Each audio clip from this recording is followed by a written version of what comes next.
मैं आर्मी भर्ती वाले मैंने कहा आत्महत्या कर रहे हैं, उनके लिए पूरे देश में आज नौजवान, इस बीजेपी सरकार ने पहले कहा किसानों के भले के लिए हम 3 कृषि कानून लेकर आ रहे हैं, सैकड़ों किसान आत्महत्या कर चुके।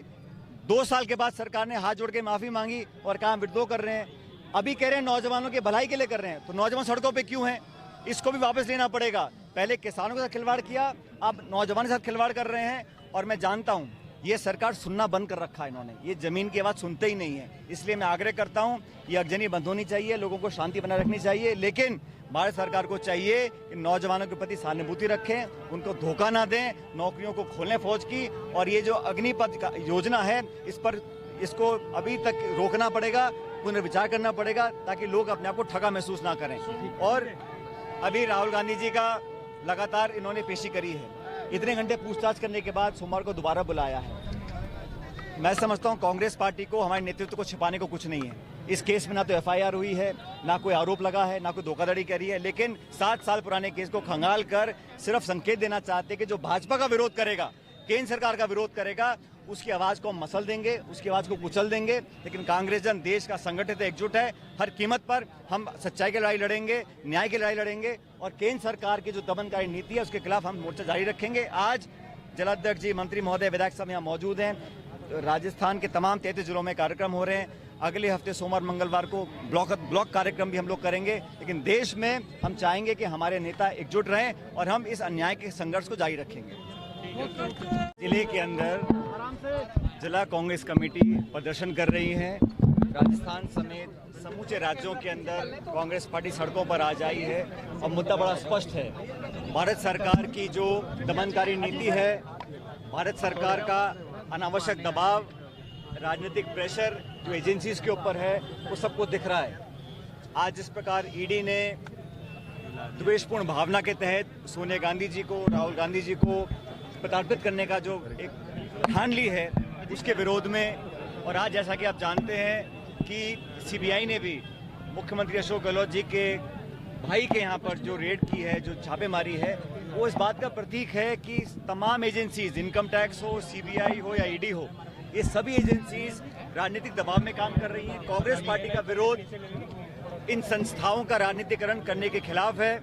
हमारा विरोध देश में समाज और पूरे भारतवासियों को हमेशा एक उबाल पर रखना, ताकि देश की राजनीति में जो ज्वलंत मुद्दे हैं, महंगाई के, भ्रष्टाचार के, बेरोजगारी के, भुखमरी के, प्रेस की स्वतंत्रता के, इन सब मुद्दों को शून्य कर दिया जाए। अभी 2 दिन पहले भारत सरकार ने योजना बनाई है, 2 करोड़ रोजगार देने की बात वो करते थे। अंत में जाके आज उन्होंने घोषणा अग्निपथ की करी है, अग्निवीरों का नाम दिया है। पूरे देश में आज नौजवान आंदोलन कर रहा है। सरकार को हमने कल भी सचेत किया था, अपने गिरबान में झांक कर देखें, भारत के नौजवानों के साथ धोखा और खिलवाड़ करने का उनको कहते अधिकार नहीं है।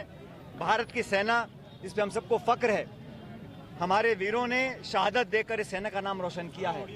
दुनिया में भारतीय सेना का नाम सबसे ऊपर आता है, लेकिन सिर्फ 46,000 लोगों को एक तरह से संविदा भर्ती कराकर, आप कल्पना कीजिए 4 साल की नौकरी, 6 महीने की ट्रेनिंग, उसमें जैसे मैंने कल भी कहा था, फौज के अंदर स्पेशलाइज्ड ट्रेनिंग होती है, आर्मर्ड कोर की होती है, इंजीनियरिंग की होती है, आर्टिलरी की होती है, ट्रेनिंग में और समय लगता है। और सिर्फ 4 साल में से वो सैनिक छुट्टी भी जाएगा तो 2-2.5 साल की नौकरी के लिए उसके बाद वो फिर सड़कों पर आएगा। देश के नौजवानों के साथ खिलवाड़ है, भारत की सेना की जो भर्ती प्रक्रिया है उसके साथ खिलवाड़ है।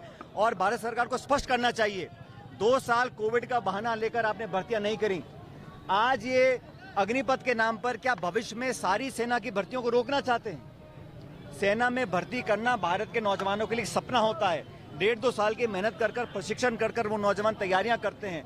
आज देश में उबाल आ रहा है। उन नौजवानों को अगर शांति बहाल करने के लिए हम बोलते हैं तो ये आश्वासन देना पड़ेगा कि बहुत जल्द जो खाली पद हैं, 1.25 लाख पद तो सिर्फ भारतीय सेना के अंदर, थल सेना में मौजूद हैं, वो 1.25 लाख पद भरें।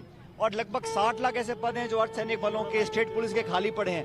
बैकलॉग को पूरा करें, उसके बाद नई भर्तियों को चालू करें और इस पूरी अग्निपथ योजना को तुरंत प्रभाव से इस पे विराम डालना पड़ेगा, इस पे दोबारा सोचना पड़ेगा।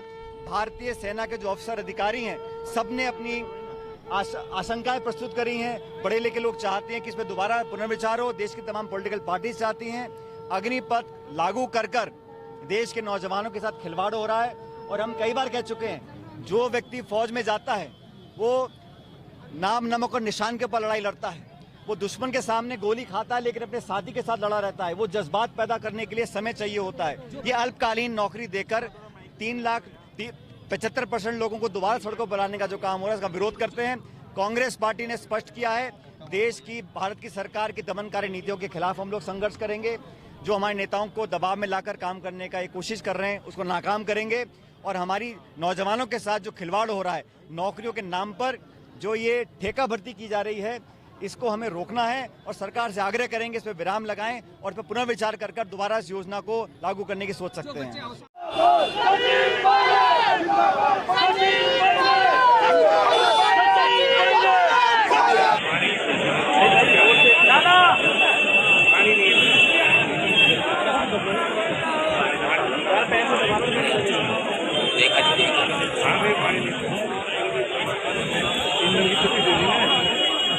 राहुल ने 100 मार्च बुलाए हैं।